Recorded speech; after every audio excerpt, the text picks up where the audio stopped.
Hello and welcome to your astrological vibrations for Friday, March 9th, 2018 by Gaia Blooming. I am Mimi and our energy mantra for today is I am worthy of my story. And if there was a part 2, it would be it is worth it for me to honor my flow. And today, got some things going on. I think the most notable thing is that we officially have Mercury in the shadow period before retrograde.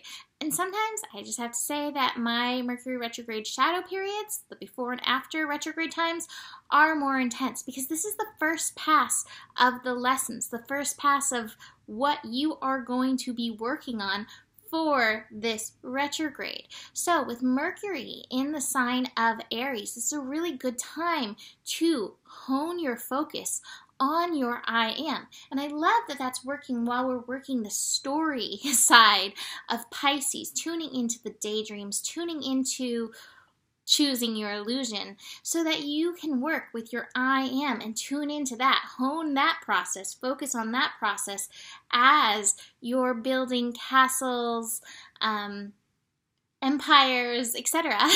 by focusing on your personal stories and remembering that you are worthy of the story. Now, on a more technical note, Mercury retrograde, the shadow point, can induce insanity when it comes to communications, when it comes to technology. So just be aware that that will be going on in the background. That always requires patience, being that we do have Mercury in the sign of Aries. Aries is not necessarily known for its patience, being the first of the fire signs, ready to dive in headfirst. So the patience required may be a little bit more of a challenge this time around. Just be aware of that. Hold that space, realizing, okay, what is this lesson for me? Things are going to work out for me. How am I going to work through this? It's worth it for me to honor my personal flow. It's worth it for me to honor the universe's flow, whatever's going on with this, and stay calm, stay passionate, and carry on. So besides that energy, we do have some other interesting things going on. Something of note that I want to mention. We have Neptune connecting to the North Node. So Neptune is in Pisces, 14 degrees. North Node is 14 degrees in Leo. So they are in conjunct, not really seeing eye to eye. But there's a really strong element of destiny that goes and connects with both Neptune and the North Node. Now, what I think you need to realize and recognize with this is Neptune and Pisces, honoring your flow. But North Node in Leo, noticing when you have to listen to your heart and step out according to what your heart is saying. It may be that you still going with your flow, but like a dolphin, you're like leaping out of the flow water. Leap heart first, if that is the case. Just really stay in tune with your heart. Because sometimes I think, oh, that's so interesting. Just out of the corner of my eye, I have Jilly doodles all over my room. Jilly, who does amazing readings, and up on one of my altars I have a picture of a dolphin that's leaping out of the water. And it just caught my eye. I'm like, oh my gosh, how interesting is that? But sometimes when we're in our flow we can get kind of complacent, and this North Node Leo reminds us, la claus, that there may be some heart-inspired leaping that takes place as part of your flow. Everybody's flow is different. Some people's flow will have some moon dance. Some people's flow will have dolphin leaps. What's in your flow? Okay, so let's talk about the astro today. We have the moon in Sagittarius. Moon in Sagittarius, also not known for its patience. And the moon in Sagittarius is meeting up with Mars today. Mars, not known for his patience. Mars in Sagittarius, not known for patience. Today may not be a day where we are known for patience as a community, as a humanity, as anything. But anyway, Moon conjunct Mars. Now, I always mention this, and it is always worth noting. When the Moon, which is emotional, connects with Mars, which can be aggressive or passionate, especially if there is impatience bubbling, this can lead to those sort of Veruca Salt temper tantrums, but universe, I want it now kind of feelings. Interestingly enough, this meeting is happening at 25 degrees, which is 7, which is about being in your flow. Now notice if there are some heart-inspired leaps that you may have to take in order to inspire the quickening of whatever it is that you're wanting to bring in. But also keep in mind with these signs in Sagittarius, there is that aim factor. Are you taking aim in? Are you focusing in the direction that you want to go? Or while you're having your temper tantrum, are you kind of turning yourself away from that direction? This is a good day to really notice and be vigilant with that. The moon is also going to be connecting with Vesta, which is also hanging out in Sagittarius. To me, this to me feels like heartfelt intention work, heartfelt prayer work. Again, remembering your divinity and working with that energy, calling that within you to bring forth whatever this is that you're worthy of, that you're wanting to bring into your story. The sun and the moon are going to square each other, so we have a little bit of resistance. There's some more of that brainiac stuff. Knowledge, man, it's such a great thing. Obviously, I'm a fan. I am definitely a studier, but sometimes we fill our heads with so much that we forget to leave way for miracles. Always leave space for miracles. Always leave space for the unknown. We do not have to know everything. We just have to keep listening to and honoring the soul energy pulsing through us. Finally, the moon will connect with Uranus at the end of the day. Uranus, 26 degrees. It's moving. It's getting closer, Taurus. Do you feel it yet? 26 degrees, that's 8 energy. Personal responsibility. This goes back to where we started with Mercury in Aries, your responsibility to yourself. That's going to help you hone your aim. I think a lot of times our aim is shifted because we bring that responsibility to everything else around us. This is a call to bring it back to your I am vibration, and that, like I said, is going to hone your aim. All right, so the cards. I speak with confidence because the world needs my light. I speak with confidence because I know who I am. I speak with confidence because I honor my flow. I speak with confidence because I am worthy of my story. Just all of that. All right, we got some stuff though. I am. You are not your masks, and you're also not this crazy mental vibration energy. There is some strong mental energy going on, and this could be part of the Mercury retrograde stuff. Sometimes that throws us into mental stuff. Be true to you.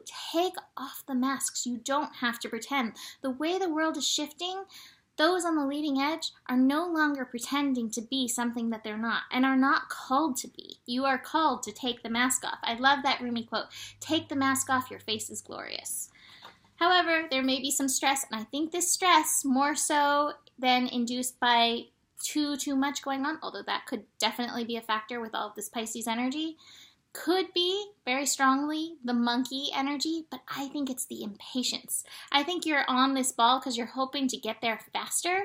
You don't need to get there faster. You need to take stock of what's showing up in your journey to that thing, because all of those things, a part of that journey, necessary.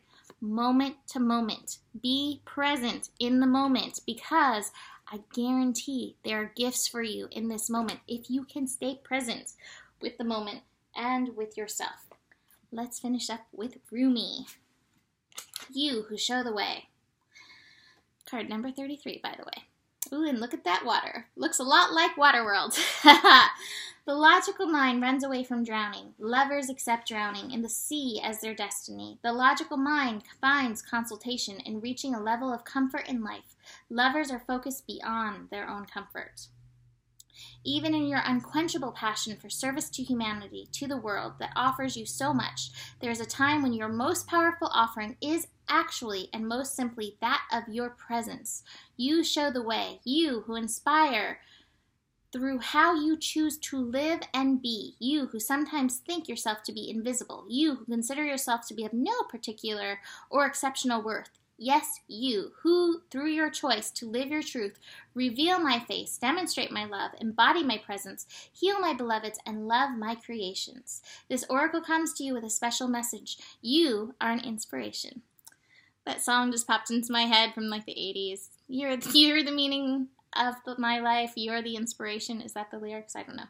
You are helping those around you, and even many of you whom are unaware. You are doing this because this is your path, this is your way, this is your gift, to live a life dedicated to the growth of consciousness, and through that dedication, inspire others to receive the loving consciousness of the great beloved that can benefit them so greatly, no matter what their situation or circumstances. Sorry, reading is hard right now. Mercury in shadow. You are not doing this through any effort or will. You are doing this because this is your nature, your being, your way.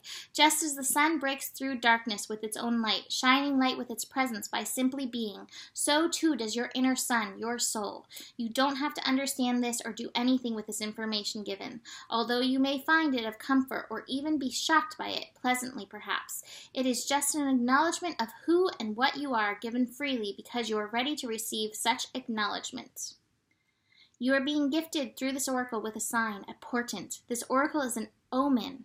An issue too difficult for you to understand, no matter how hard you've been working on it, is about to be resolved. You have no need to hold on to it or become more worthy of that resolution. It's going to happen according to the grace of the great beloved, and your job is to allow it to happen, to simply bear witness to the resolution, even if you have no idea what's going on in the process. You may find that whilst you are letting go, the resolution happens without you being aware of it until after the fact. Then apparently all of a sudden, what was an issue is no longer so. You who help others are a worthy recipient of the help of the great beloved. Be prepared to surrender all plans and convictions about what can and cannot be, about what you think you know and what you think you need. Allow the benevolent grace of the beloved to take you through the great waves as the sea becomes calm and serene under the living divine light. This oracle brings the message that if you have a situation in your midst that feels impossible to resolve, the divine has it covered. Do the sacred honoring ritual and let it be sorted out by a power greater than your own. It shall be sorted out, and your sun shall rise. Just as day follows night again and again, so too shall your sun rise after any issue or struggle. Have faith and hope, and know that this is a sensible approach to any dilemma, no matter how serious it may seem. For what use is it to bemoan the absence of a day, even on the longest night, when you know in every moment dawn is ever closer to breaking once again? Your hope then is not foolish, but wise. Sacred honoring ritual. Place your hands on your heart and say, the divine who loves me unconditionally blesses me now with such grace that my life aligns with divine order and all becomes golden, blessed, and mercifully held in the compassionate consciousness of the Creator. I thank you for the courage and faith I have needed to endure the night, and I now celebrate the coming dawn. I see it breaking. I see its light. I thank you for this mercy. With Rumi, who loves me unconditionally, I am now shown the way to the dawn. It is at my feet, and together we step into the gift of a new day. So be it. If you have a specific issue you would like addressed, hand it over to the Divine Beloved now by talking about it, just as if you were having a conversation with your oldest and dearest friend, for that is exactly what is happening. Then, when you have explained your feelings, your doubts, your fears, let it go and know the situation is held in grace of the Great Beloved. You have completed your sacred honoring ritual. Dolphin hearts all the way. So that is it for today. Book a reading, GaiaBlooming.com. I will be holding the drawing for the reading with me and Joseph in the next couple days. So just got to get that organized. That's it for today. So the better it gets, the better it gets. And there is enough love in the world for you. Namaste.